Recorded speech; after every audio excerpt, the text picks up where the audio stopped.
Procedemos con el primer bloque de este foro, que lleva por título Energías Alternativas y la Investigación Universitaria. Este bloque va a estar a cargo del doctor Maynor Vargas Vargas, funcionario de la Dirección de Investigación y Transferencia de la UTN.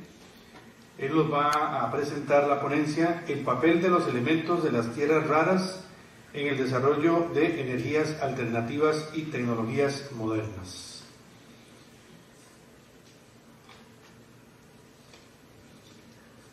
Don Maynor Vargas Vargas es graduado en Química Pura de la Universidad de Costa Rica y graduado de Ingeniería Agroindustrial de la Universidad Estatal a Distancia.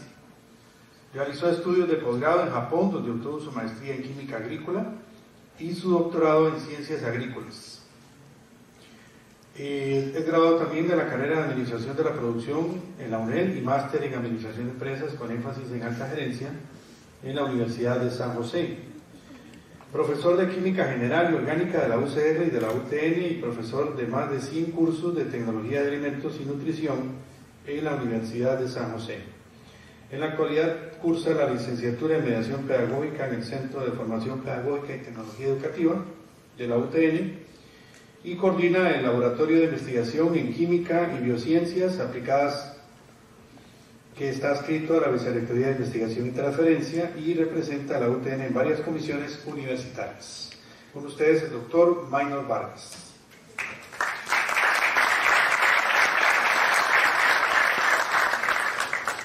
Muy buenas tardes, estimado señor don Francisco Romero, mi jefe, mi mentor, vicerrector de esta universidad en la parte de investigación.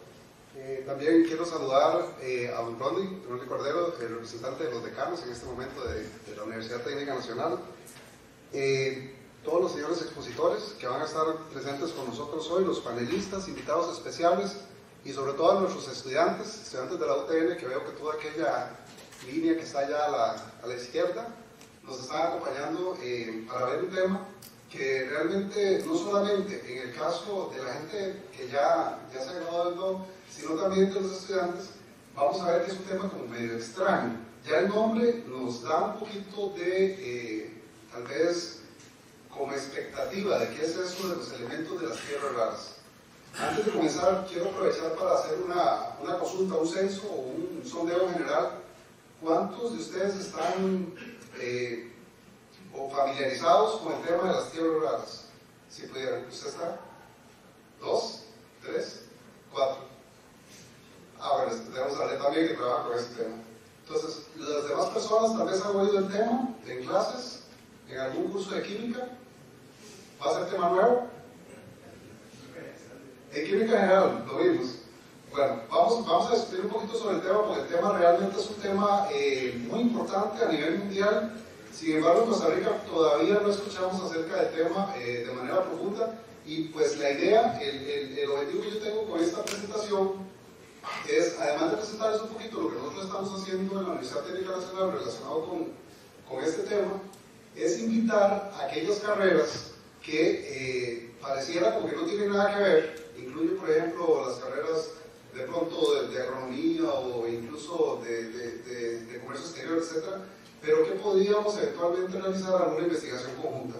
Porque no es lo mismo cuando se reúnen 5 químicos hacer una investigación que cuando se reúne un químico, un sociólogo, un economista, un agrónomo y alguien de ingeniería de recursos hídricos o alguien de tecnología de información. Entonces, esa es la gran invitación que quiero hacer. Tenemos el papel de los elementos de las tierras raras en el desarrollo de las tecnologías modernas y de energías alternativas. Pero ya que son 3 temas que tenemos que conocer hoy, tenemos que saber primero qué son los elementos de tierras raras, a cuáles tecnologías modernas nos estamos refiriendo y sobre todo cuáles son esas energías alternativas que están siendo beneficiadas por la parte de los elementos de las tierras raras. La presentación la he dividido en estos 5 contenidos. El primero es qué son los elementos de las tierras raras. Si hoy salimos sabiendo qué son, por lo menos la mayoría de los que estamos por acá, y sabiendo la importancia increíble que tienen para el desarrollo del siglo XXI, yo pienso que estaríamos ya súper avanzados en los objetivos de lo que pretendemos. Vamos a ver las aplicaciones modernas, vamos a ver cómo se obtienen los elementos de las tierras raras, la situación actual, la situación mundial del comercio relacionado con esto de las tierras raras, qué investigamos en tierras raras en la Universidad Técnica Nacional y algunas conclusiones, recomendaciones e invitaciones de nuevo para que si alguien quiere trabajar con nosotros en el tema, pues podamos unir esfuerzos y sacar algo, pues como les decía antes, mucho mejor. Empezamos con el tema, ¿qué son las tierras raras? Bueno, en realidad vamos a hablar de tierras raras y elementos de tierras raras. El tema de hoy es elementos de tierras raras. Los elementos de tierras raras son un conjunto de 17 elementos que se encuentran en la tabla periódica. En esta tabla periódica que nos sacó las canas, tal vez a nivel de colegio o a nivel de universidad, yo pienso que la mayoría de nosotros hemos estado en contacto con la tabla periódica, conocemos la tabla periódica Hincha-Berry, hemos trabajado con la internacional. Hay por ahí un grupo que normalmente no es parte, por ejemplo, de los planes de estudio. Ustedes estudian calcio, estudian el sodio, oyen hablar del potasio, etc. Pero como que las tierras raras, los elementos de tierras raras no aparecen en esas listas, por ejemplo, de valencias, ni tampoco de símbolos. Estos que están aquí son los 17 elementos de los que estamos hablando. Ahorita vamos a seguir hilando un poquito más fino. Hagamos un repasito de química general. Vamos a ver. ¿Se acuerdan de la tabla periódica? ¿Hace cuánto que no ven una tabla periódica? ¿Algunos? ¿Hace un montón? Bueno, solo un poquito para recordar. Recuerden que la tabla periódica fue un señor Mendeleev que estaba por ahí como medio dormido y jugando con unas cartas y pensando en cómo acomodar las diferentes características físicas y químicas que tenían los elementos.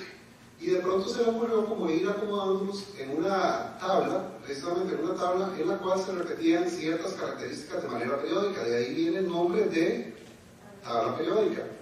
Por ejemplo, vamos a ver, estos que están acá, todos quedan en un solo grupo, se llaman los elementos alcalinos, todos reaccionan con el agua, explotan y toda la cuestión. Los que están por acá se llaman los alcalinoterbios. Por allá tenemos al final unos gases, todos son gases, se llaman gases nobles. A ellos no les interesa juntarse con nadie, son totalmente independientes de todo lo demás. Por acá tenemos unos halógenos, vean que está el flúor, cloro, bromo, yodo. Algunos de ellos se usan como antisépticos. Vean qué interesante que es la tabla periódica. Cobre, plata y oro, estos tres que están acá están juntos, que son los que se usan para hacer monedas. O sea, hay como una cierta lógica, hay como una cierta repetición de características. Y por acá tenemos un grupo que aparece celeste que vamos a llamar los elementos de transición. Muchos de ellos tienen aplicaciones importantes. Ahí está, por ejemplo, el hierro, está el cobalto. Nuestra historia, por ejemplo, la edad de bronce, la edad de cobre, etc., toda se concentra prácticamente con el uso de estos elementos. Pero después de que nosotros llevamos cursos de química, seguimos estudiando química y toda la cuestión, pero hay unos por ahí que nadie los quiere, que nadie les toma importancia, que nadie los vuelve a ver. Son como la cenicienta de la tabla periódica. Y son estos elementos que están por aquí rezagados. A estos elementos tenemos dos grupos. Tenemos un grupo que está aquí arriba, que va desde el lantano hasta el lutecio, y tenemos otro grupo que va desde el actinio hasta el laurencio. Bueno, ahora tenemos toda una colección nueva, ¿verdad?, de nuevos elementos. Llegamos hasta 118.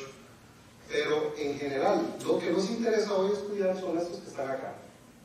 Vamos a decir los nombres para ver si generan alguna familiaridad de lo que ustedes hayan oído hasta el momento.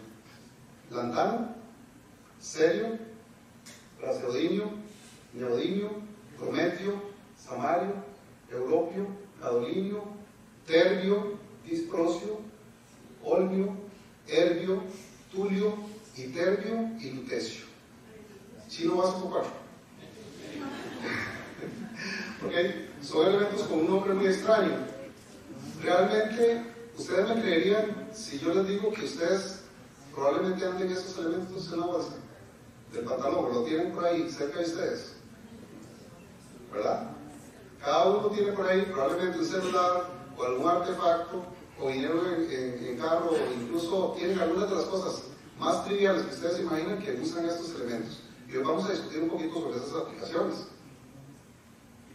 La tabla periódica, volviendo al tema, se divide en áreas. Las diferentes áreas, por ejemplo, por aquí tenemos lo que se llaman los elementos representativos, por aquí tenemos los elementos que les había mencionado antes, los de transición, que estos también son representativos, pero del grupo P. Y estos que nos interesa hoy se llaman los elementos lantánidos del grupo 4F.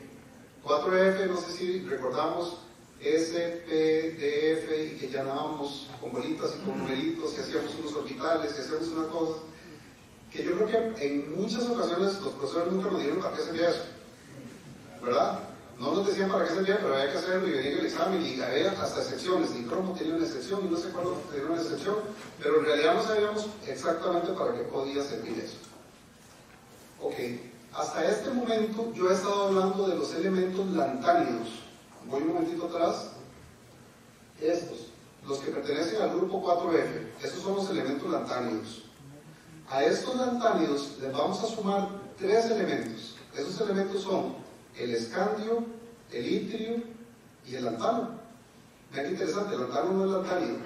El lantánido significa que se parece al lantano, pero no es lantánido. Entonces tenemos 17 elementos. Entonces, primera cosa que vamos a aprender hoy, los elementos conocidos como los elementos de tierras raras son 17. Recordemos bien ese número, son 17. ¿Verdad? Y son estos que están acá, marcados por ahí con un poquito de brillo.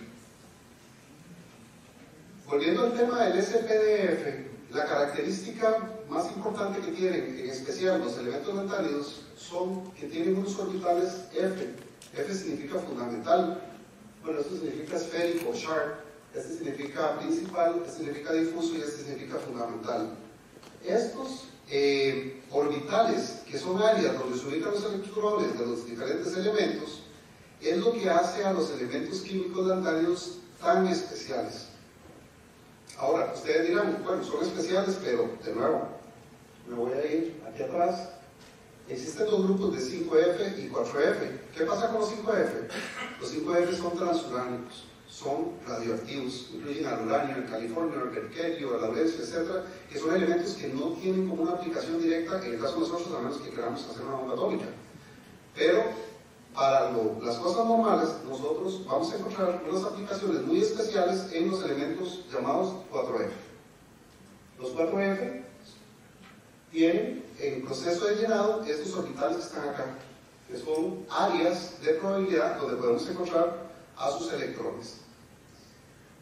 Vean qué bonito que son los orbitales. Estos son los orbitales de toda la tabla periódica. De nuevo, los que nos interesan a nosotros en esta ocasión son estos que están acá, los orbitales 4F, estos que aparecen en verde y blanco, ¿verdad? Los que están más abajito, ya estos son de los actínidos, que son los elementos radioactivos, y estos son los otros que les estaba mencionando cuando estábamos recordando cómo era que funcionaba el tema de la tabla periódica. Estos son los elementos lantánidos, los elementos de tierras raras. Vea que cuando digo tierras raras ya estoy incluyendo estos 2. Este es el escandio, este es el litio y además el lantano. Vean que todos son elementos metálicos, tienen brillo metálico, son conductores de la electricidad, se comportan exactamente como cualquier otro metal, excepto que tienen unas propiedades químicas un poquito diferentes. Por ejemplo, algunos son muy reactivos. De hecho, si usted deja estos elementos sobre un lugar, se va a encontrar con que se oxidan muy rápidamente, o sea, son más oxidables, mucho más oxidables que el mismo hierro y que muchos metales comunes. Pero todos ellos, de nuevo, tienen una característica muy interesante, y son esos orbitales F que les dan esas particularidades, esas peculiaridades que va a encontrar una gran cantidad de aplicaciones, tanto en energías alternativas como en tecnologías modernas, y dicho de una manera sin exagerar, el siglo XXI no sería lo que es si no fuera por estos elementos. Aquí yo les dije que eran 17, pero aquí 4 por 4, ¿cuánto nos da? 16. Falta uno, ¿verdad? Ese elemento que falta se llama prometio. Resulta que en química es como la ciencia de la excepción. Siempre decimos, todo es así menos algo. Siempre encontramos una excepción en la química. El prometio es un elemento radioactivo. No es natural, no se obtiene de forma natural y prácticamente se tiene en cantidades muy pequeñas, a menos que se prepare artificialmente. El elemento prometio, a pesar de tener algunas aplicaciones, no lo vamos a incluir aquí porque no es parte, por ejemplo, de la historia geoquímica y de otras cuestiones. No aparece junto a los elementos que están ahí, pero también es un elemento de ese tipo. Yo estoy aquí como torcido con esto. Yo no sé si voy a cambiar de este. No sé si hay. Hola, hola. Okay. Bueno, vamos a continuar. Vamos a ver primero por qué se les llama tierras. ¿Por qué se les llama tierras a estos elementos? A esos elementos se les llama tierras porque parecen tierras. Esos elementos fueron descubiertos hace muchísimos años. Ahora vamos a ver un gráfico de cuán viejos que son, desde que fueron descubiertos por primera vez, algunos de ellos. Vean que aquí tenemos, no son los elementos metálicos, son los óxidos de los elementos metálicos, caolinio, samario, neodimio, lantano, selenio, praseodimio. Esos elementos, lo que tenemos son óxidos. Y en el momento que se descubrieron, la química no estaba tan desarrollada. Cuando eso todavía hablamos de alquimia. Si recordamos que la Revolución Francesa fue antitos del 1800, que se llama 1700 algo, ¿verdad? 1789, si mal no recuerdo. En esa época fue donde vivió Lavoisier, que se considera el padre de la química. Antes de eso, prácticamente lo que había era alquimia. Entonces, a las cosas se le llamaban de otras maneras. Y a estas sustancias se les llamaban tierras en ese momento. Y todavía se les llama tierras. Vean cómo se ven los compuestos puros. Aquí están unos óxidos de algunos compuestos, o algunos nitratos de algunos compuestos. Hay algunos que tienen colores muy lindos, por ejemplo, las sales de neodimio son de color morado, las sales de praseodimio son de color verde, y por ahí hay algunas rosadas y todo, pero bueno, no se manifiestan todos los compuestos. Estos son los que nosotros vamos a ver.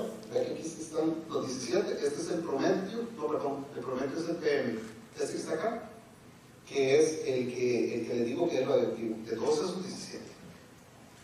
Vamos a continuar aquí.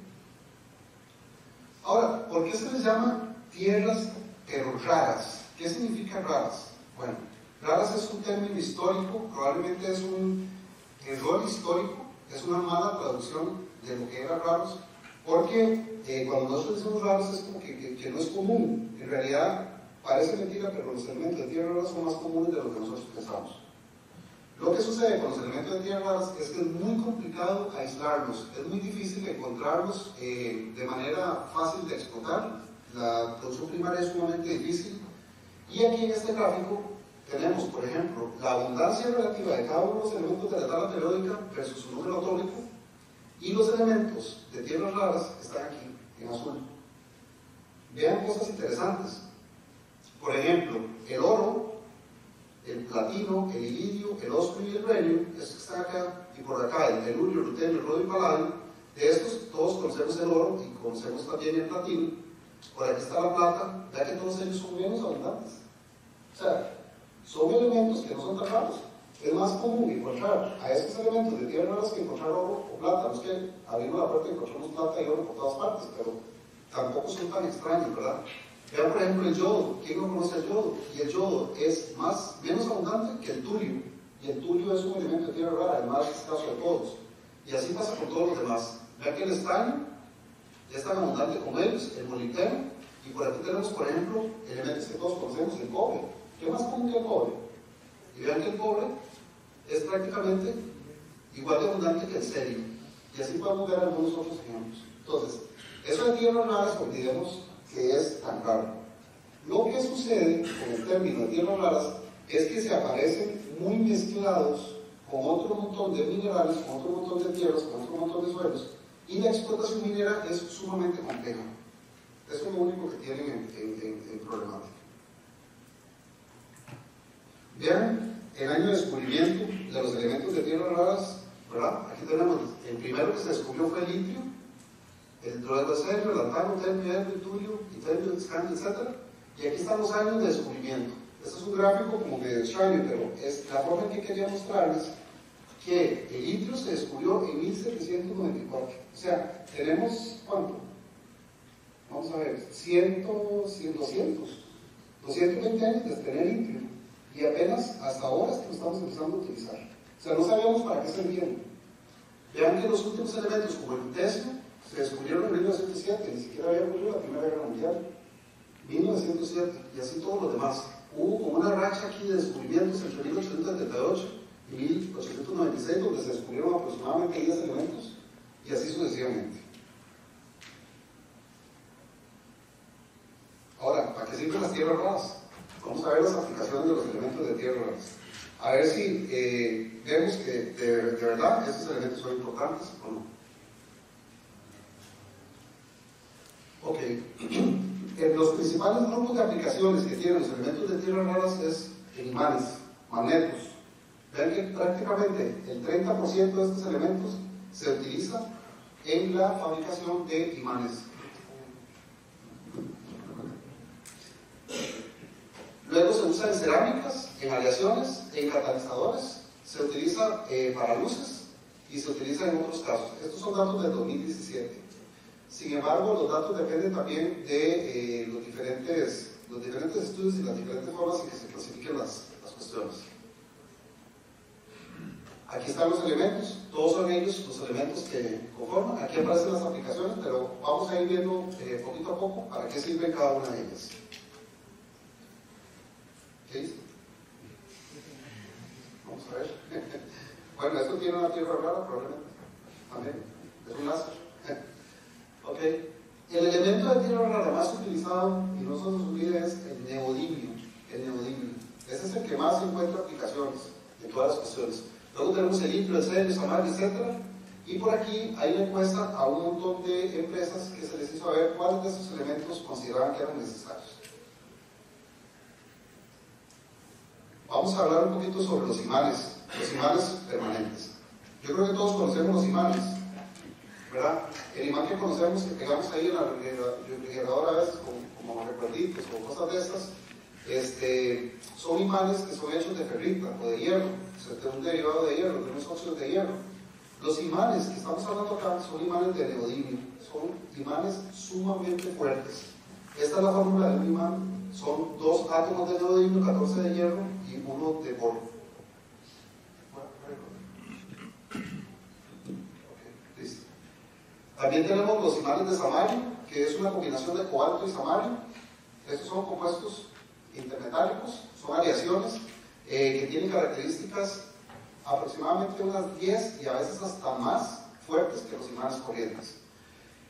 La fuerza de estos imanes depende de su modo de preparación. Si la partícula se hace muy pequeñita y luego se comprime en un proceso que se llama sinterizado, se obtienen imanes todavía más fuertes. Entonces ahí la nanotecnología ya está empezando a trabajar también para desarrollar pues cosas nuevas, ¿verdad? Vamos a ver. Vean, por ejemplo, en qué se usan los imanes del neodimio. Todos tienen computadora o disco duro en alguna cuestión, por ejemplo, en una portátil. Si tienen una portátil, ahí tienen un imán de neodimio. O sea, por pura curiosidad, aquí tenemos compañeros de ingeniería electrónica, ¿verdad? O eléctrica. Todos son de eléctrica o electrónica. ¿Ustedes son? ¿De eléctrica? ¿Han abierto para ver qué tienen ahí? ¿Le han sacado el imán de neodimio? ¿Le han sacado bastantes? Ok, sabe que lo puedes vender, ¿verdad? Ok.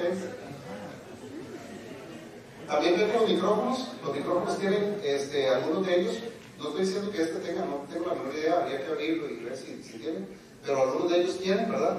También estos que están acá, nosotros la semana pasada vimos algunos audífonos que nos habían regalado por ahí, que estaban ya inservibles, y si usted empieza a desarmarlos, se encuentran las rueditas de neodimio, bueno, de imán de neodimio, recordemos que es un compuesto, que también lo pueden localizar por ahí. Estos imanes se pueden utilizar en cosas, no digamos triviales, porque son cosas que le sirven a la gente. Por ejemplo, una cajita para regalar un lapicero fino. La cajita con lapicero fino, si usted la abre, imagínense cómo es cerrar una caja de esas. Bueno, estas cajitas tienen 2 imanes, un imán acá y otro imán acá. Entonces, cuando usted lo cierra, cierran durísimo. Y se mantienen completamente de manera que no se pierda el lapicero fino. Eso es muy bueno, ¿verdad? Para que no pierdan los lapiceros. Eso también para objetos de regalo, cajitas de regalo. Entonces, todo eso se puede utilizar, ¿verdad? Pero este es uno de los más importantes aplicaciones de los imanes. Los imanes, recordemos que son imanes permanentes. Los que han llevado física recuerdan las leyes de Maxwell, la ley de Gauss, la regla de la mano derecha, o sea, todo un montón de cosas que a veces son como medio complicadas. Yo sé que para los compañeros de ingeniería eléctrica lo tienen muy clarito, también para los que están llevando física. Algunos de nosotros tal vez ya nos olvidamos de hacer las integrales y todas aquellas cosas que había que hacer, pero estas ecuaciones, las ecuaciones lo que hacen es relacionar la parte eléctrica con la parte magnética. Recordemos que cuando hay electricidad que pasa por una bobina, se generan campos magnéticos. Y lo mismo al revés, cuando usted tiene un campo magnético por el cual se hace pasar, por ejemplo, un cable eléctrico, qué sé yo, un cable de cobre o tiene un embobinado por ahí, entonces también puede generar una corriente eléctrica. ¿Por qué? Porque la energía se transforma. Eso es una de las leyes de la naturaleza. Nosotros podemos transformar energía magnética, la parte del magnetismo y la parte de la electricidad es prácticamente lo mismo y está conectado a través de ecuaciones. Entonces, si nosotros tenemos unos imanes muy fuertes, ¿verdad? Significa que podríamos hacer pasar unas corrientes eléctricas y por medio de efectos de repulsión y otras cuestiones, hacer que algo por ahí gire, un rotor gire, y eso me genera energía mecánica que la pueda ser transmitida a otro sistema, ¿verdad? Un montón de sistemas se puede hacer. Y eso lo puedo utilizar en carros, lo puedo utilizar en automóviles, lo puedo utilizar para subir el vidrio de un automóvil, o lo puedo usar para un juguete. O sea, depende para lo que usted lo quiera. Esto es un carro moderno que tiene un montón de componentes. Todos esos componentes tienen que ver con elementos de tierras raras. Por ejemplo, para el motor eléctrico se usa neodimio, praseodimio, disprosio y terbio. Hay otros 25 motores eléctricos en un carro común, como les decía, para levantar, qué sé yo, la ventana, etc. Ahí también se usa el neodimio. Una batería híbrida tiene serio, lantano. Vean que no estamos hablando de litio y otros elementos que también son escasos, son raros, pero que no es el tema de hoy, pero que también es todo un problema de elementos que se necesitan. Para el vidrio, para que sea anti-ultravioleta, rayos ultravioletas, tiene componentes de serio que permiten evitar que la gente se queme, ¿verdad?, cuando está en el carro. Se pulen también con abrasivos de serio. Y tenemos pantallas LCD que tienen, por ejemplo, componentes de itrio, terbio y europio. Vean qué interesante cómo está aumentando el consumo o la compra o la adquisición de carros eléctricos en algunos países avanzados. Eso es Canadá, Japón, Estados Unidos, Europa y China. Vean que en el 2011 estas eran las ventas de carros eléctricos, o por lo menos carros eléctricos e híbridos, ¿verdad? Y vean cómo ha aumentado. Aquí lo que queremos ver es que en solo 7 años la cantidad de carros eléctricos que ha aumentado es increíble. Y todos estos carros eléctricos necesitan elementos de tierras raras. La pregunta es, ¿de dónde vamos a conseguir tantos elementos de tierras raras? ¿Ustedes consideran que es bueno tener carros eléctricos? Todos quisiéramos un carro eléctrico, ¿verdad? Parece que tiene un montón de ventajas. Pero ¿qué pasa cuando todos querramos o todos vamos a querer tener un carro eléctrico? Ahí es donde podría haber alguna situación complicada. Vamos a ver el caso de Costa Rica. Esta filmina está horrible porque tiene un montón de colores y un montón de cosas, pero tiene un montón de puntitos muy interesantes. Tiene un montón de puntitos interesantes que es la realidad costarricense en este momento. En el 2017 había 600 carros eléctricos en Costa Rica. En total se consideraba que había 1.400.000, o sea, no había casi ninguno. Eran muy poquitos. Para finales de 2019 se espera que sean 1.800 autos. O sea, estamos aumentando 3 veces la cantidad de autos. ¿Cuánto vale un carro eléctrico nuevo? Bueno, hay unos de $30,000 a $50,000. Por supuesto que hay unos muy caros, pero digamos que eso es por ahí donde anda. En el 2018, por si acaso van a comprar un carro eléctrico y tienen miedo de que no tengan quien se los arregle, el INA graduó 108 nuevos técnicos en autos eléctricos e híbridos. O sea, tenemos gente que está aprendiendo en estos momentos a arreglar estos carros. No lo vamos a llegar ahí al taller del vecino, el vecino que ha aprendido de manera un poquito empírica a veces y que más bien le devuelve a un carro a veces más malo como se lo llevaron, ¿verdad? Bueno, existen en el país 40 electrolineras. Vean que va a ser una nueva palabra que vamos a tener que empezar a usar. ¿Dónde está la próxima electrolinera? ¿Verdad? En lugar de la próxima gasolinera, para ir a cargar ese carro. ¿Y cuál es el mayor temor de la gente que compra estos carros? Algo que se llama la autonomía del carro. Yo creo que todos tenemos un celular por ahí, y cuando el celular empieza a marcar que se le va a ir la batería, nos entra como una especie de pánico. Es como un miedo, como un terror, como que nos vamos a desconectar del mundo y seguro nos vamos a morir. No sé qué es lo que vamos. O sea, vamos a perder comunicación con el resto del mundo. Imagínense estar en un carro allá por Liberia, en algún lugar perdido ya metido en la selva, ojalá, o pasando Talamanca, no sé, y que se nos acabe la carga eléctrica. Entonces, la autonomía es uno de los estudios más importantes que se está haciendo en este momento. ¿Cómo hacer que un carro que usted cargue de verdad se mueva durante muchísimo tiempo para que usted pueda trabajar bien, ¿verdad? Y no tener problemas de quedarse varado. A esto, por ejemplo, los híbridos, en cierta forma, y eso es opinión personal, por el momento yo creo que los híbridos tal vez son mejores, ¿verdad? Porque usted puede tener las dos opciones. Además, si usted está en una presa en San José, si usted pudiera cambiar de la parte de gasolina a la parte eléctrica, yo pienso que podría ser mejor, ¿verdad? O cuando usted tiene totalmente bien cargado la parte eléctrica, entonces pues sigue andando en su carro con la energía eléctrica que la tiene por ahí.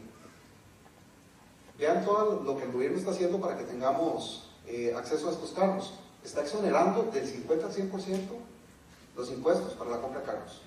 Si esto valía 30, 50 mil dólares y nos están exonerando la mitad, yo creo que es bastante competitivo, ¿verdad? O sea, yo no tengo esa plata, pero para los que tengan, hay un montón de gente que podría ser que ya lo tengan. Vean que no pagan parquímetros, no pagan derechos de circulación y no hay restricción vehicular. Usted no se preocupa que tenga la placa 5, 6, 7, lo que sea. Usted pasa como Pedro por su casa, por San José, sin ningún problema. Se pretende para que el año 2033 en Costa Rica haya 200.000 carros eléctricos. Esa es la idea, por lo menos el sueño que hay. Recordemos que la factura petrolera, y aquí no me deja mentir el compañero, no sé si es más o menos, ese es el dato que tengo, aproximadamente 1.370 millones de dólares es lo que pagamos por gasolina, o sea, un 8% de las importaciones. Y las baterías, esto es algo muy interesante, de un carro que no es muy nuevo, un modelo que no es muy bueno y nuevo, la potencia que tiene es de 24 kWh. Y a esa persona que usó ese carro o ese vehículo, el vehículo le tardó 14 años para que se redujera de 24 a 12 kilowatts. Por ahí viene una estadística muy interesante, fue un video que vi, no estoy seguro si es cierto, pero yo vi el video, ¿verdad? No le puedo hacer el APA en este momento, pero lo que dice el señor es que en una casa normal se consumen alrededor de 11 kilowatts hora. Una casa normal de 4 o 5 personas. Entonces, ¿qué pasa? Que usted utiliza su carro hasta que su batería está casi gastada, que la batería es una de las cosas más caras que tiene el carro eléctrico, y la puede conectar a su sistema eléctrico de la casa, doméstico, y puede seguir aprovechándola después de que usted hace el cambio de su automóvil. Solo para comparación, hay unos carros eléctricos que se llaman los Teslas. Los Teslas tienen una batería de 80 a 100 kilowatts hora, y solo la batería pesa de 500 a 600 kilogramos. Claro, todo esto está en desarrollo, está en evolución, y todo esto puede ser que en el futuro ofrezca mejores opciones. También estaban hablando de, por lo menos don Francisco mencionó sobre lo que eran las eólicas. Ustedes recuerdan que las eólicas son esas que están en los parques eólicos, que aprovechan la energía del aire en movimiento, la energía cinética del aire, lo que llamamos viento, y cuando ellas se mueven, lo que hacen es que hacen mover una serie de imanes de neodimio, que pueden ser de neodimio, no es que todos sean de neodimio, pero estos imanes al moverse y estar en contacto con algunos cables eléctricos en forma un embobinado, podría generar o de hecho genera una gran cantidad de energía eléctrica, y todo esto se puede aprovechar. Vean que estos son energías renovables. Ahora, ¿ustedes saben cuánto puede llegar a tener de elementos de tierras raras en su estado metálico una eólica? Puede llegar a tener hasta 4.000 kilos, o sea, 4 toneladas de elementos de tierras raras, y no solo neodimio, porque como eso está en movimiento, y un movimiento circular tan fuerte genera a veces cierta fricción que hace que se caliente, y cuando estos imanes se calientan pierden su efectividad. Entonces últimamente han descubierto que si se combina con otro de los elementos de tierras raras llamado disprosio, el sistema trabaja muchísimo mejor, o sea, aguanta las altas temperaturas, pero el disprosio es un elemento muchísimo más caro que el neodimio. Entonces están en eso. El Tesla, el auto que mencionamos antes, también tiene problemas en este momento por la falta de disponibilidad de disprosio. Una aplicación interesante que tiene que ver con magnetismo es el caso del gadolinio. Gadolinio es uno de los elementos químicos que habíamos mencionado, es el número 64, y el gadolinio, de toda la tabla periódica, por lo menos de los elementos que tenemos acceso directo, es uno de los elementos más paramagnéticos que hay. Paramagnético significa algo así como que si está frente a un campo magnético, ¿cómo les explicara? Como que es más atraído, vamos a decir así, que es fuertemente atraído. Entonces tiene características magnéticas únicas dentro de toda la tabla periódica. Adivinen para qué se usa. ¿Para qué se puede usar? Esto no lo voy a explicar porque ya es un poquillo pesado, pero básicamente solo les voy a mencionar que en el 4F que mencionamos al principio, todos los electrones que están acá están desapareados. Entonces, por eso es que se considera el más paramagnético de todos los elementos. Eso lo pueden después leer un poquito más en detalle. Se utiliza para eso, para resonancia magnética nuclear. Resulta que a las personas que tienen ciertas afecciones les dan a tomar un compuesto en forma de complejo, porque el gadolinio es uno de los elementos más tóxicos que hay de todos los elementos que están acá. Le dan a tomar un compuesto químico que es una sustancia, es un gadolinio acomplejado o complejado por medio de unas sustancias orgánicas, de manera que no sea tan tóxico, y ese gadolinio se va a todas las partes del cuerpo y hace cambios por su magnetismo en la calidad del agua de cada uno de los órganos que están por ahí. Entonces, las imágenes, por ejemplo, que se obtienen sin gadolinio y con gadolinio, pues son mucho mejores las que tienen gadolinio. Se ven las cosas más nítidas, más claras, entonces al médico le permite un mejor diagnóstico. Puede descubrir cosas por ahí bastante más fácilmente. También se utiliza en la industria petrolera, o sea, muchos de ellos se adicionan. No sé si en Costa Rica se adicionan, dicen, las nanopartículas de cerio. En muchos países sí se agrega nanopartículas de cerio. Y eso es porque los elementos lantánidos tienen valencias más 2, más 3, más 4. O sea, cambian ¿cómo se llama? De estado de oxidación más 2 a más 3 a más 4. Y eso hace que permitan oxidar o permitan reducir al mismo tiempo algunos gases nocivos. Por ejemplo, en el caso de las muflas. Si se utilizan en los catalizadores, por ejemplo, pueden oxidar al monóxido de carbono a dióxido de carbono, que es menos problemático que el monóxido de carbono. O también pueden destruir por reducción a los óxidos de nitrógeno. Entonces, realmente tienen un montón de actividades sumamente interesantes que pueden ser utilizadas. También se usan en vidrios, cerámica. Por ejemplo, esta es la aplicación más vieja que tienen los elementos lantáneos. Esta es la aplicación más vieja. Los que tienen encendedores, hay una piedrita que se llama pedernal, están hechas de ferrocerio. Es una aleación de hierro y cerio, que cuando se raspa, genera chispas. Y esa es la chispa que inflama el butano que tienen los encendedores. Entonces, esto es sumamente utilizado. También se utilizan unas, llamémosle lijas o pulidores o sistemas de pulido para, por ejemplo, lo que son algunos de los lentes o algunas de las superficies como las pantallas planas, y por supuesto que se usan directamente como colorantes en cerámica.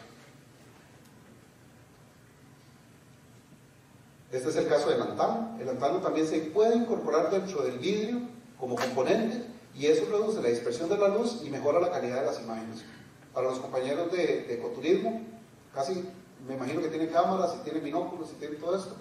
Los más modernos están hechos con lentes de lantano. Los microscopios, todos estos lentes con lantanos son de mucho mejor calidad. Entonces pueden aprovecharse mejor y son más claras las imágenes.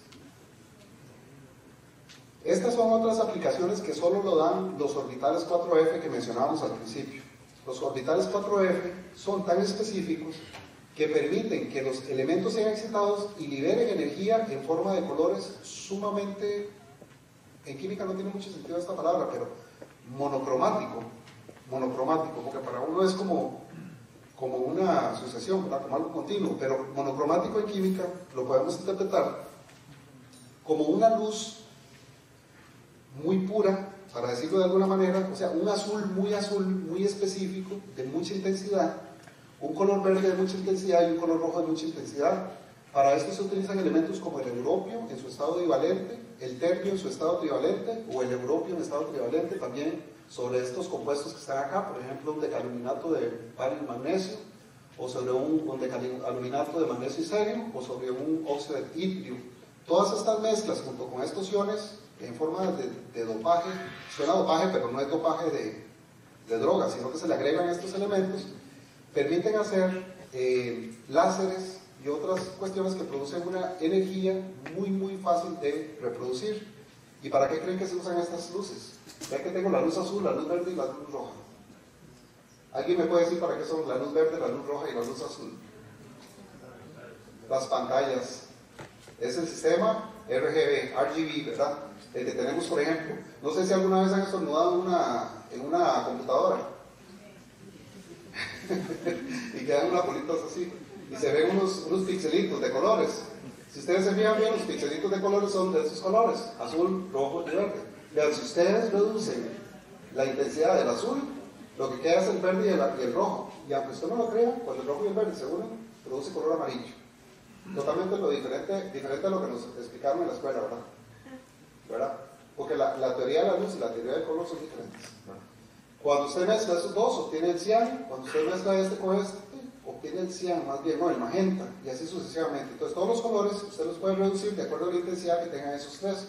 Si los tres están en toda potencia, usted tiene luz blanca, y si los tres están apagados, usted tiene luz negra, por así decirlo. O sea, no hay luz, es incolor.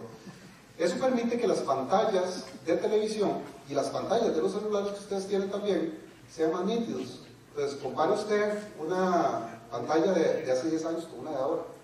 Es esta tecnología la que está aumentando. Es esto lo que está mejorando, ¿verdad? También las lámparas fluorescentes. Vean, las lámparas fluorescentes que nosotros tenemos, las de gran ahorro energético, las lámparas compactas, yo les llamo los chirulitos, que son así como un tornillillo, ¿verdad? Esas lámparas son muy buenas, han hecho muchísimo bien porque han reducido en gran cantidad el consumo energético en todo el mundo, prácticamente en todo el mundo. Hay continentes enteros, por ejemplo Europa ya los está prohibiendo totalmente el uso de no lámparas de ese tipo, pero ellas tienen un pequeño defecto. Vamos a ver, ¿ustedes encuentran el defecto? Tiene mercurio, tiene una gotita de mercurio por ahí, ¿verdad? Entonces, cuando esta lámpara se conecta a una fuente eléctrica, el mercurio se volatiliza, se ioniza, se excita. En química, excitarse no significa lo que significa alias. Significa que adquiere niveles de energía superiores durante una millonésima de segundo y luego libera esa energía. Y la libera relajándose, emitiendo energía de tipo ultravioleta. Esa energía ultravioleta choca con un polvito blanco que tienen estas sustancias, estos artefactos. Vamos a ver, que tienen, este polvito blanco está aquí, es una mezcla de ellos tres. Por ejemplo, si tienen los tres juntos, estos polvillos se van a empezar a excitar y todos van a emitir luz azul, luz roja y luz verde, que juntos van a formar la luz blanca. Si yo le quito una de las luces, incluso me puede dar un color diferente. Y vean qué interesante, yo puedo jugar con la electricidad, con el voltaje. Yo puedo jugar con el voltaje y obtener de una misma lámpara todos los colores. Y no sé si han visto esos bombillos. Eso es lo que está programado, es el tipo de voltaje que tienen. Entonces usted, en el mismo bombillo, uno se queda pensando, ¿será que tiene tres bombillitos de colores diferentes adentro? No necesariamente. Es probable que tenga una mezcla de los tres compuestos, que por cierto se llaman fósforos, así se les dice, fósforos. Entonces, los fósforos que están hechos ya les dije antes, de europio, de terbio, y además de todas esas bases que tienen por ahí, van a presentar prácticamente cualquier color que usted les quiera dar. Y esto es el mismo principio que se utiliza, por ejemplo, en una pantalla plana. ¿Qué pasa cuando uno de estos se daña y hay que quebrar o hay que botar esto? Pues ahí es donde empiezan los problemas ambientales, ¿verdad? Recordemos que las energías alternativas tienen que tomar en cuenta la parte ambiental. No recuerdo exactamente si es el cuarto o el quinto saber de Edgar Morin, donde dice que nosotros tenemos que considerarnos seres terrenales, planetarios. Es la frase favorita de don Emanuel González, ¿verdad? Nosotros somos seres planetarios, no podemos pensar en que vamos a salvar el planeta por un lado y lo vamos a ensuciar por otro. Es como que en la casa usted tenga su sala muy bonita y sus cuartos totalmente desordenados. O que usted abra, no sé, el armario y está ahí cucharas y todo guardado, ¿verdad? Tendría que ser totalmente algo holístico. ¿Perdón? Ok, entonces, bueno, este no es el tema de hoy, pero hay que tener cuidado con el desecho de estos productos. En Costa Rica ya se recogen, es bastante responsable tirarlos a la basura todos juntos, precisamente porque muchos de ellos, además del mercurio, tienen esos elementos de tierras raras cuyas consecuencias ambientales también son un poquito peligrosas. Vean que no hemos resuelto el problema del mercurio en Costa Rica, no hemos resuelto el problema del arsénico, no hemos resuelto el problema del cambio del plomo y de otro montón de metales pesados. Y ya yo les estoy hablando de lo que se viene en tierras raras, ¿verdad? Y todos estos son tóxicos que afectan el medio ambiente. Entonces, tal vez de aquí a unos 20 años, cuando tengamos los 200.000 autos corriendo por ahí y que ya tengamos celulares de cambio cada 3 meses, como va la cosa, ¿verdad? ¿Cuántos de ustedes han comprado celulares en los últimos 10 años y los tienen guardados, los viejos, por ahí en una gaveta? ¿Verdad? Yo creo que todos tenemos celulares. Yo creo que en casa hay como 3 o 4 y tengo ahí guardados los de la familia también. Y a la hora de la hora uno como que le da lástima botarlos, pero va a llegar el momento que los va a tirar. Y cuando los tiren, todo ese neodimio, todas esas sustancias que están por ahí, probablemente van a ser erosionadas por el mismo ambiente, van a estar mezcladas con hongos, de pronto si metemos ¿cómo se llama? Con basura orgánica, los ácidos que se generen ahí van a atacar esos metales y todo eso va a pasar a la atmósfera, al suelo. Pueden pasar al suelo, pueden pasar al agua y pueden pasar al resto del ambiente. Vean qué interesante este tipo de uso. Uno de los elementos, recuerden, se llama europio. El europio lo usan en Europa para ponérselo a los billetes de 50 y 100 euros para evitar lo que sería la falsificación de estos billetes. Entonces, hasta para eso se ha utilizado. La fibra óptica. La fibra óptica. Eso es la fibra óptica que conecta a todo el mundo. Nosotros estamos por aquí. Y si usted en estos momentos busca algo en Japón, en China, lo que sea, vea todas las conexiones que tiene que hacer. Y esto va debajo del mar, y algunas debajo de la tierra, etc. Pero todos estamos conectados a través de una red muy interesante. Y toda esa red que tiene que ver con los elementos de tierras raras. Y ahí sí.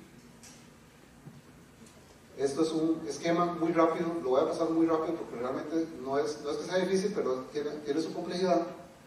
Cuando sale una señal de una de las partes, esta señal tiene que ser amplificada.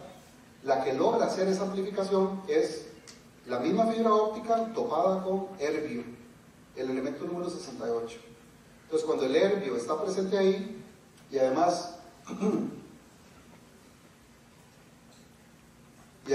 hay un bombeo de energía por ahí, tenemos que la señal que entra se va a potenciar.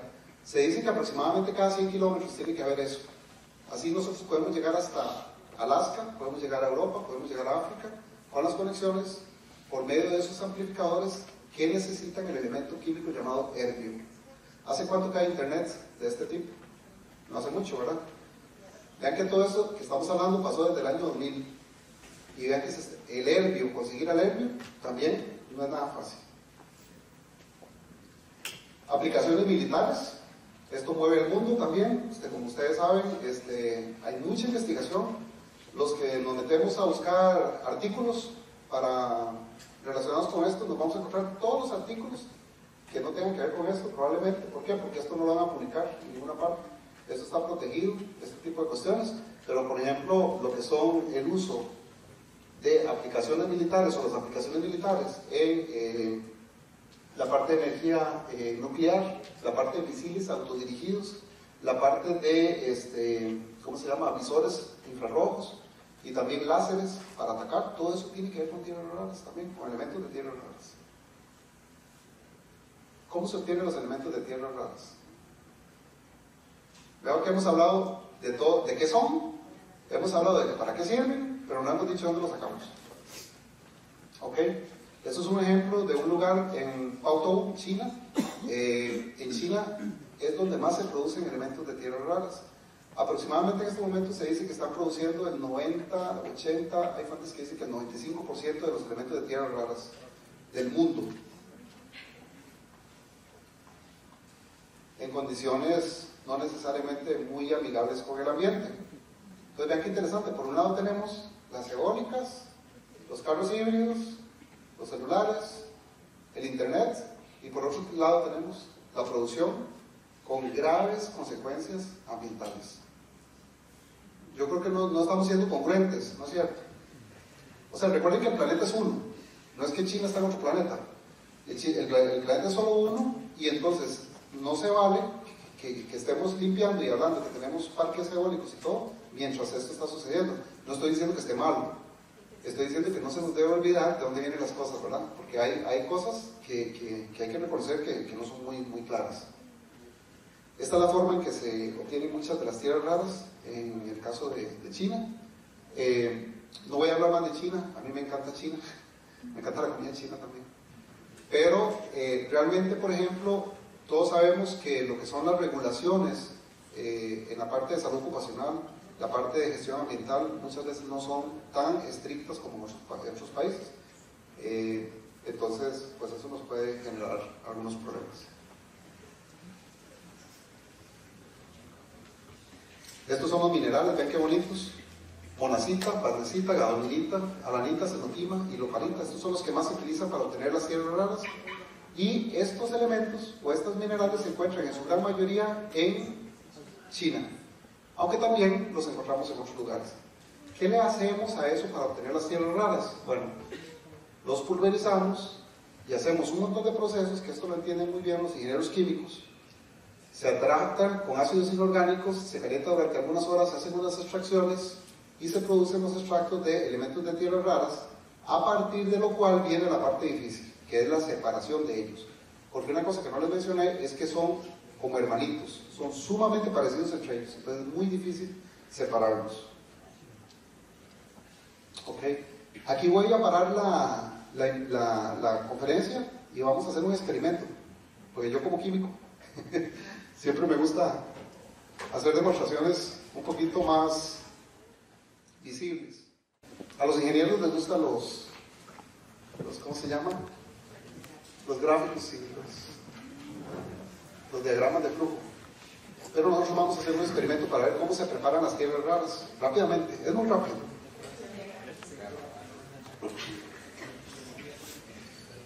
Quiero mostrarles así rápidamente. Después, a la hora del desayuno, podemos conocerlos. Si alguno no conoce los elementos, aquí está toda la colección de ellos.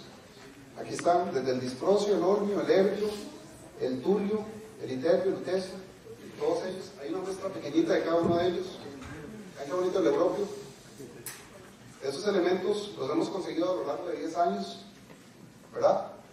Gadolinio, por ahí está el neodimio, el más importante de ellos en este momento, el litio, el disprosio. ¿Todos los han conseguido acá, digamos? No, se han traído, sobre todo cuando eran más fáciles traerlos. Que venían en ¿cómo se llama? En una carta, ahí por eBay, cosas así. Hecho un zapato. No son ilegales. De hecho, estaba leyendo que Brasil. En realidad no se encuentra solamente en China, sino que se encuentran en Estados Unidos, en Brasil, en China, en la India, en estos momentos, y esto es un chisme de hace unos meses, en Corea del Norte. Parece que está el mayor yacimiento. No sé si es verdad o mentira porque no se sabe. Tiene que ver con lo siguiente. Se encuentra en varios lugares, pero en pocos lugares en yacimientos concentrados. El mayor productor de elementos de tierras raras fue Estados Unidos, en un lugar que se llama Mountain Pass. Ahí fue donde se desarrollaron todas las técnicas para sacar los elementos, pero cometieron un problema, cometieron un error. Se les hizo una fuga de un billón, no un millón, pero un billón, en Estados Unidos es 1.000 millones, ¿verdad? 1.000 millones de litros de material radioactivo que contaminó unas aguas subterráneas, y eso hizo que prácticamente la planta cerrara en el 2012. Entonces, vean qué interesante, los estadounidenses dijeron: nosotros no vamos a hacer ese trabajo sucio, mejor que lo hagan los chinos. Incluso le prestaron, o le mandaron, o le enviaron expertos norteamericanos a China para que trabajaran una de las mejores ¿cómo se llama? Yacimientos que ellos tenían en Guangdong, en la Mongolia interna. Y al final de cuentas, China logró posicionarse en la producción tanto que en el momento, por ejemplo, que todo el mundo que está viendo que ahora esto es tan importante, quiere producir, China lo que hace es bajar los precios. Y entonces es como que, no sé, que usted le dio la receta de empanadas a alguien le está yendo bienísimo, usted quiere vender empanadas y la persona baja el precio a la mitad. Entonces usted queda fuera del mercado. Cada vez que alguien intenta entrar, queda fuera del mercado. Ahora vamos a ver un gráfico donde vemos que, por ejemplo, Brasil tiene unos yacimientos increíbles, al parecer. México acaba de encontrar bastantes yacimientos. La UNAM está estudiando los yacimientos de elementos de tierras raras. Vamos a ver, Australia es uno de los que más ha entrado en el tema. O sea, hay un montón de gente trabajando en esto. ¡Wow! Bueno, les presento a Ale Jiménez. Ale Jiménez me está ayudando en el laboratorio de investigación en química y en ciencias aplicadas, y es donde vamos a hacer una pequeña demostración de cómo se extraen los elementos de tierras raras. Esto que traigo acá, bueno, primero que todo, quiero hacer una aclaración. Hemos utilizado la química verde, no sé si conocen el concepto.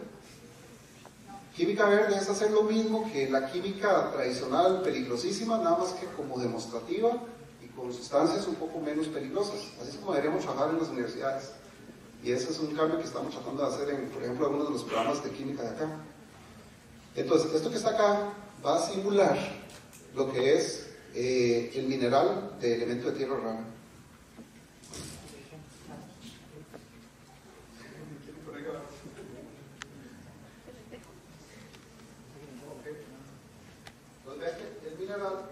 El mineral tiene que ser desmenuzado, ¿verdad? Pulverizado, exactamente, tiene que ser pulverizado, y luego viene un tratamiento con ácidos muy fuertes. Generalmente son ácido sulfúrico, 98%, o sea, ácido sulfúrico concentrado. Hay mezclas de ácido fluorhídrico, mezclas de ácido clorhídrico, ácido nítrico, en cantidades bastante fuertes, bastante grandes. Lo que sucede en este punto es lo siguiente. Se le agrega el ácido al mineral.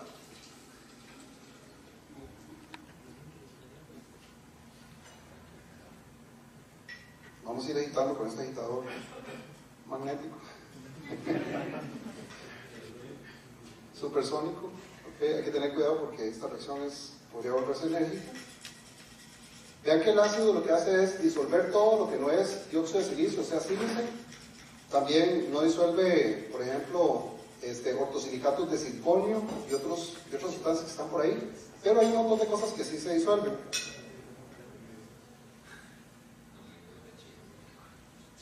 Okay. Esto es una reacción química. La reacción química se llama de extracción. Aquí se ve muy fácil. Eso es para el show. No, eso son, lo que quiere decir es que me permite a mí saber cómo está el nivel de acidez si no está saliendo muy mal. Digamos, este color amarillo es que me está llegando la neutralidad. ¿No representa ninguno de los elementos? No. En este momento no. En este momento lo que representa es que el ácido está disolviendo los diferentes productos que vamos a llamar en este caso las tierras raras. Luego viene una etapa que se llama decantación. Vamos a decantar esta mezcla, ¿verdad?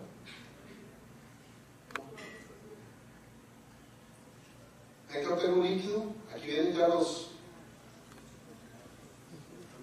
elementos de tierras raras están disueltos, pero esa no es la buena noticia. Bueno, esa es la buena noticia. La mala noticia es que vienen disueltos también un montón de cosas.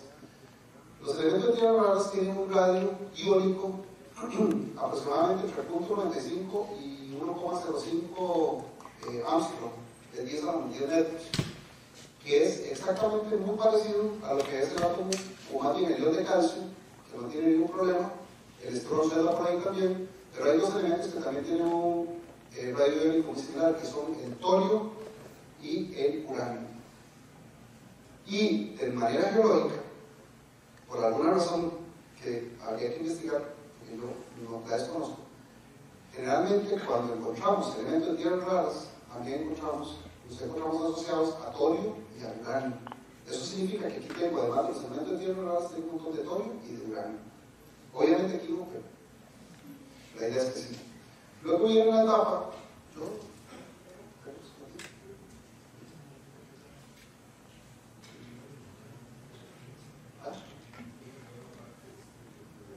viene una parte de la estrella. Habría que ver si toda la historia es muy interesante, la parte de la nucleogénesis. Bueno, luego viene una etapa de precipitación. Aquí se utilizan soluciones alcalinas, se utilizan oxalatos, se utiliza una serie de compuestos que hacen precipitar de manera selectiva a los elementos de las tierras raras.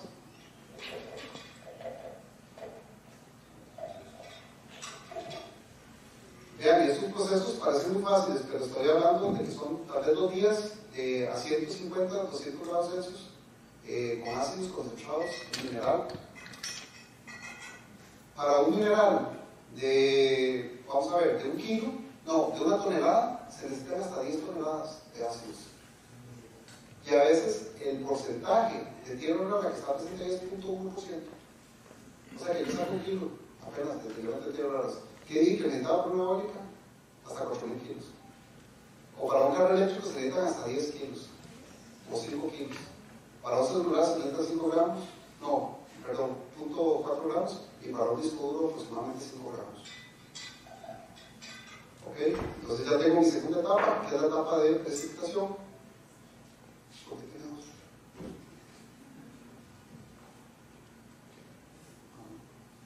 Y entonces aquí viene una etapa de filtración. Vamos a filtrar solo una parte.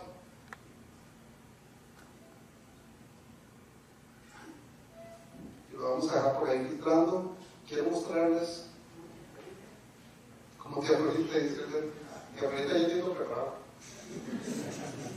Esta es, digamos, los elementos de tierra. Vean que el pitito salió de ese montón de arena, ¿verdad? De ese mineral. Este poquitito que está acá, luego viene una etapa en que se redisuelve en ácido y se obtiene algo parecido a esto, un líquido donde están redisueltos en ácido. Bueno, aquí está saliendo el líquido radiactivo con torio y todo eso. Son miles de litros de líquido radiactivo con torio y uranio que salen de la producción de estos elementos. Y luego viene un proceso en el cual se hace una extracción con un solvente que se llama fosfato de trirutilo o tributilfosfato,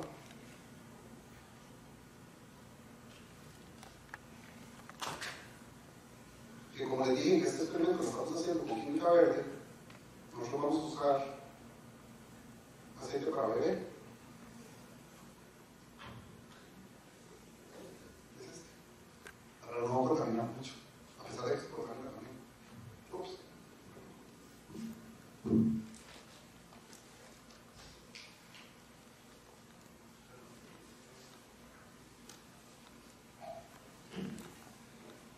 Este proceso se llama extracción.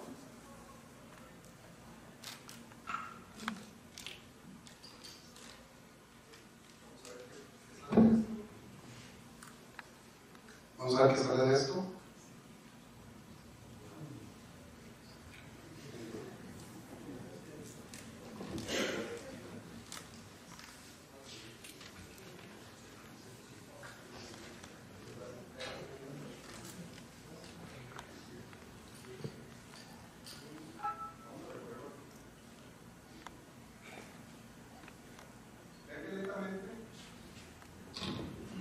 Lentamente se separan las dos capas.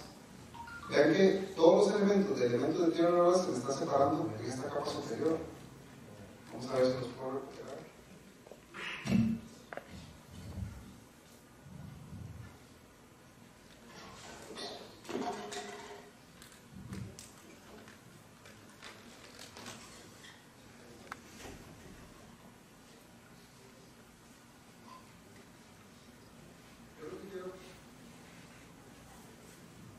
Yo lo que quiero que ustedes vean es la cantidad de desechos que se produce.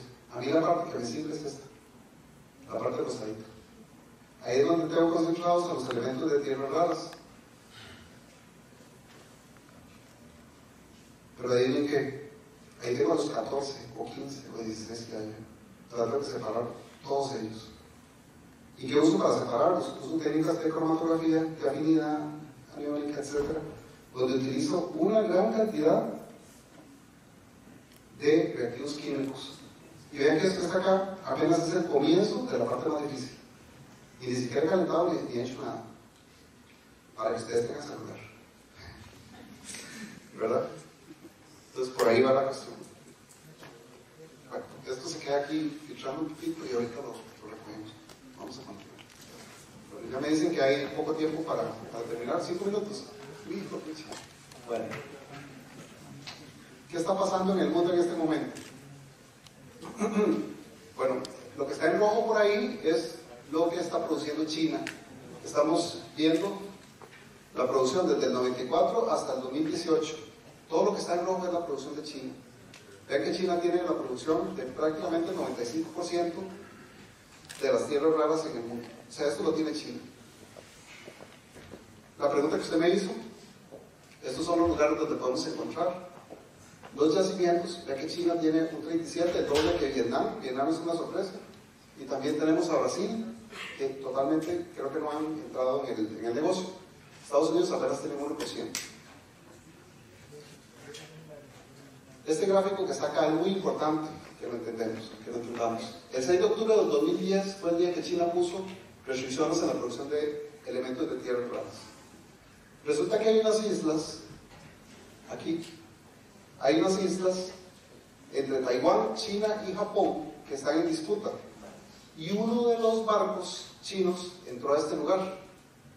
Y eso a Japón no le gustó. Entonces apresó al capitán. Y entonces China, como represalia, dejó de venderle tierras raras a Japón durante 35 días.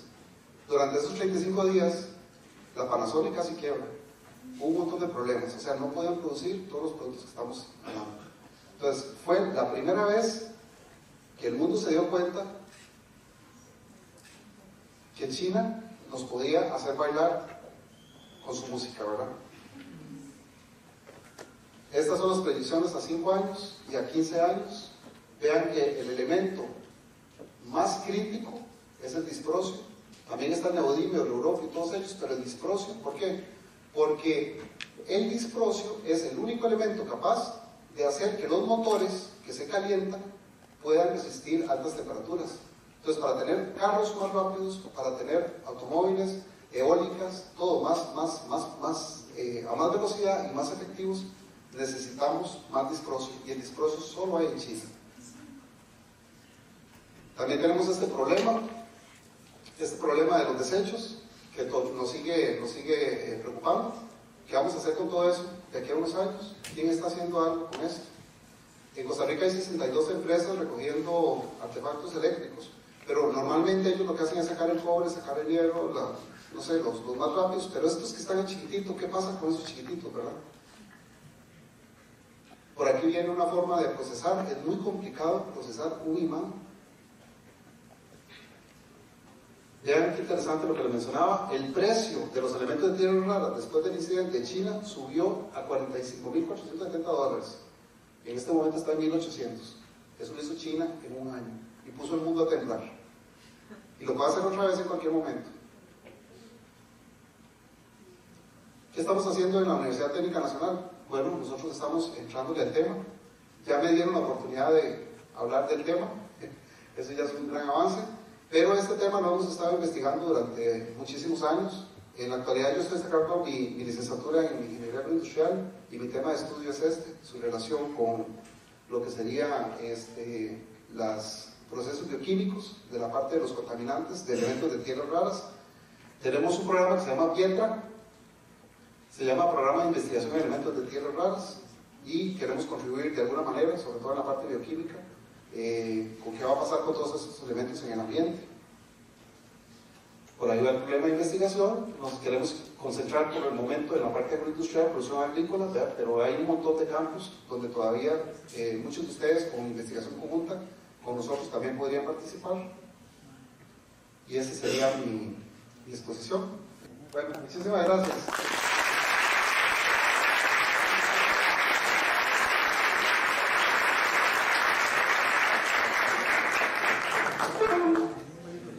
Bien, vamos a hacer la entrega a don Maynor con un certificado de agradecimiento por su exposición, esta conferencia que nos ha brindado hoy en esta tarde.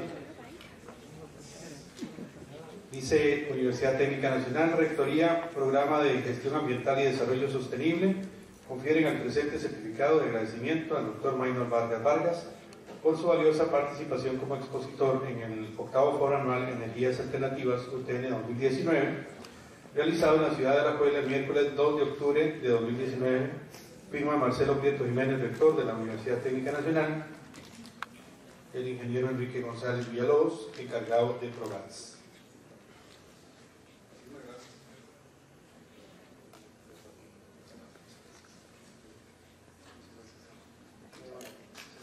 Gracias.